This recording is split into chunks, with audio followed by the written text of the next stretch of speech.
আসসালামু আলাইকুম। আমি ফ্রিল্যান্সার উজ্জ্বল। আশা করি সবাই ভালো আছেন। আপনারা যারা ফ্রিল্যান্সিং শিখতে চাচ্ছেন কিংবা ফ্রিল্যান্সিং শিখতেছেন তাদের জন্য একটা খুব গুরুত্বপূর্ণ কথা বলতেছি। সে কথাগুলো হচ্ছে আমার কাছে জানতে চান যে ভাইয়া ফ্রিল্যান্সিং শিখতে চাচ্ছি কিংবা শিখতেছি, আমি সময়টা কিভাবে দিব? আমি তাদের উদ্দেশ্যে ২ টা কথাই বলব যে আপনারা ২ টা জিনিস ফলো করেন, ইনশাআল্লাহ ফ্রিল্যান্সিং এ অবশ্যই সাকসেস হবেন। ১ম নাম্বার হচ্ছে ফ্রিল্যান্সিং করতে আসার সময়, ফ্রিল্যান্সিং করার সময় অবশ্যই আপনাকে দিন-রাতের পার্থক্যটা করা যাবে না।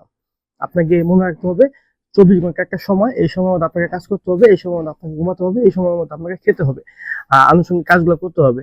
কিন্তু আপনাকে দিন রাতের যে পার্থক্য এটা আপনাকে করা যাবে না। কখন দিন কখন রাত এটা আপনার ভাবাই যাবে না। আপনি জাস্ট ২৪ ঘন্টা সময় মনে রাখবেন। আরেকটা কথা হচ্ছে যে অনেকে বলে থাকেন যে ভাইয়া আমি কখন অ্যাক্টিভ থাকবো, কখন অ্যাক্টিভ থাকলে কাজ বেশি পাবো, অনলাইনে কখন অ্যাক্টিভ থাকবেন। আমি তাদের উদ্দেশ্যে কথা বলবো, সেটা হচ্ছে কি যে আপনি বেঁচে আছেন মানে অ্যাক্টিভ আছেন। আপনি কখন অ্যাক্টিভ থাকবেন আমি সেটা বলতেছি না। আপনি বেঁচে আছেন মানে আপনি অ্যাক্টিভ আছেন। আপনি যদি মারা যান সেক্ষেত্রে আপনার আলাদা বিষয়। সেটা চলে গেল। সো আপনি বেঁচে আছেন, আপনি অনলাইনে অ্যাক্টিভ আছেন।